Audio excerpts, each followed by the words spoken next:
ഒരു കൗതുകത്തിന് ചോദിക്കുകയാണ്, ഇവരിൽ ആരാണ് മികച്ച നടൻ?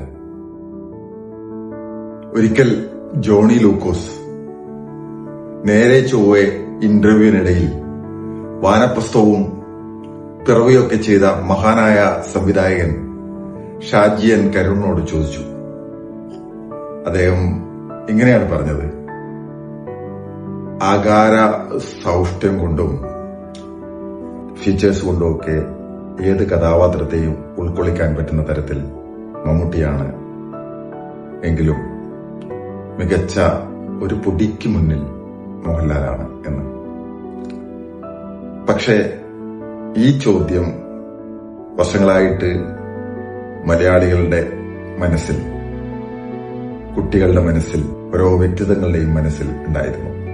ഈ ചോദ്യം കുട്ടിയായിരുന്ന എനിക്കും എന്റെ സുഹൃത്തുക്കൾക്കും ഉണ്ടായിരുന്നു. അങ്ങനെ ഒരു ചോദ്യം പ്രസക്തമാണോ എന്ന് ചോദിച്ചാൽ അല്ലായിരിക്കാം, പക്ഷെ ഒരു കൗതുകമാണ്. എന്റെ സുഹൃത്ത് ഡോക്ടർ സജീഷിനോട് ചെറിയ ക്ലാസ്സിൽ ഞങ്ങൾ തമ്മിൽ ഫൈറ്റ് പോലും ഉണ്ടാകാറുണ്ട്. സജീഷ് മോഹൻലാലാണെന്ന് പറയും, ഞാൻ മമ്മൂട്ടിയാണെന്ന് പറയും. സജീഷ് പിന്നീട് അഭിപ്രായങ്ങൾ പലപ്പോഴും മാറ്റി അദ്ദേഹത്തിന് സിനിമാ ബേസിലൊക്കെ മാറിയതായിട്ടും കണ്ടിട്ടുണ്ട്. പക്ഷെ ഞാനിങ്ങനെ എന്റെ ഒരു സൂക്ഷ്മതയോടുകൂടി നോക്കുമ്പോൾ ചിലപ്പോഴൊക്കെ ഞാൻ പറഞ്ഞത് ശരിയാണെന്നോ, ചിലപ്പോഴൊക്കെ സജീഷ് പറഞ്ഞത് ശരിയാണെന്നോ ഒക്കെ തോന്നുന്ന അനുഭവങ്ങൾ ഉണ്ടായിട്ടുണ്ട്. ഇവിടെ അതല്ല പ്രധാനപ്പെട്ട കാര്യമായിട്ട് നിലനിൽക്കുന്നത്. മമ്മൂട്ടിക്ക് പുതിയതായിട്ട് സ്റ്റേറ്റ് അവാർഡ് കിട്ടിയ ഈ അവസരത്തിൽ ഇന്നലകളുടെ ആ നല്ല ഓർമ്മകൾ അയവിറക്കാൻ എടുത്തു എന്ന് മാത്രമാണ്. മമ്മൂട്ടിയെ പലതവണ കാണുകയും ഞാൻ കൈരളി ടിവിയിൽ അവതരിപ്പിച്ചുകൊണ്ടിരുന്ന ഡെസേർട്ട് സ്കാനിൽ കൈരളി പെജൻട്രി ഒക്കെ ആയിട്ട് ബന്ധപ്പെട്ടുള്ള ഗൾഫ് പ്രോഗ്രാമിലൊക്കെ മമ്മൂട്ടിയുമായി അടുത്ത് ഇടപെട്ടതിന്റെയൊക്കെ റിപ്പോർട്ടിംഗ് ചെയ്യുകയും ആ പ്രോഗ്രാം കാണിക്കുകയും ഒക്കെ ചെയ്തിട്ടുണ്ട്. അടുത്ത് ഇടപെട്ടതിന്റെ അനുഭവങ്ങളും പറഞ്ഞിട്ടുണ്ട്. അതൊക്കെയാണെങ്കിലും മമ്മൂട്ടി എന്റെ മനസ്സിൽ നിൽക്കുന്ന ഒരു പ്രധാനപ്പെട്ട ഒരു സീനുള്ളത് 2010 മദീനത്ത് ജുമേറ എന്ന ഹോട്ടൽ, ദുബായിലെ പ്രസിദ്ധമായ ഹോട്ടലിൽ ഏഷ്യാനെറ്റ് മിഡിൽ ഈസ്റ്റിന്റെ ലോഞ്ചുമായി ബന്ധപ്പെട്ട് മമ്മൂട്ടി പ്രത്യക്ഷപ്പെട്ട ഒരു സീനാണ്. ഒരു പ്രത്യേക മനോഹരമായിട്ട് ഉള്ള ആ വേദിയിൽ ഒരു പ്രത്യേക രീതിയിലാണ് മമ്മൂട്ടി കടന്നു വരുന്നത്. ഒരു പെട്ടെന്ന് ലോഞ്ച് നടക്കുന്ന സന്ദർഭം വരുന്നു.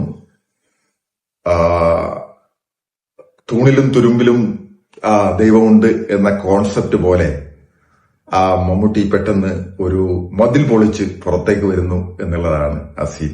ഇന്നും എന്റെ മനസ്സിൽ മായാതെ നിൽക്കുന്ന ആ ഒരു സീനാണ്. അന്ന് ആ ഫംഗ്ഷൻ കഴിഞ്ഞ് മമ്മൂട്ടി അവിടെ നിന്ന് പോകുന്നു. 10-200 പേര് മാത്രം ഉണ്ടായിരുന്ന ഒരു ഫംഗ്ഷൻ ആയിരുന്നു. വി ആർ ഷെട്ടി യു എക്സ്ചേഞ്ചിന്റെ അന്നത്തെ MD വി ആർ ഷെട്ടി ഉണ്ടായിരുന്നു. അതുപോലെ തന്നെ ജെംസ് ഗ്രൂപ്പിന്റെ സണ്ണി വർക്കി ഉണ്ടായിരുന്നു, സണ്ണി വർക്കി സാർ ഉണ്ടായിരുന്നു, ഗൾഫാർ മുഹമ്മദ് അലി സാർ ഉണ്ടായിരുന്നു, ജോയ അലിക്കാസൻ സാർ ഉണ്ടായിരുന്നു. ഇവരൊക്കെ അവരോടൊക്കെ വളരെ ഇന്ററാക്ട് ചെയ്യാനുള്ള അവസരവും അത്തരത്തിൽ ഒരുപാട് കാര്യങ്ങൾ. പിന്നെ ഏഷ്യാനെറ്റ് ബഹ്റിൻ ഫ്രാഞ്ചൈസി അന്ന് ഞാൻ കൈകാര്യം ചെയ്യുന്നുണ്ടായിരുന്നു. ഓരോ രാജ്യത്തിന്റെയും പ്രതിനിധികൾ ഉണ്ടായിരുന്നു. ഒരുപാട് ഇന്ററാക്ഷൻസും കാര്യങ്ങളും ഒക്കെ മാധവൻ സാർ ഉണ്ടായിരുന്നു. അങ്ങനെയൊക്കെയുള്ള ഒരു വലിയ അനുഭവങ്ങളുണ്ട്.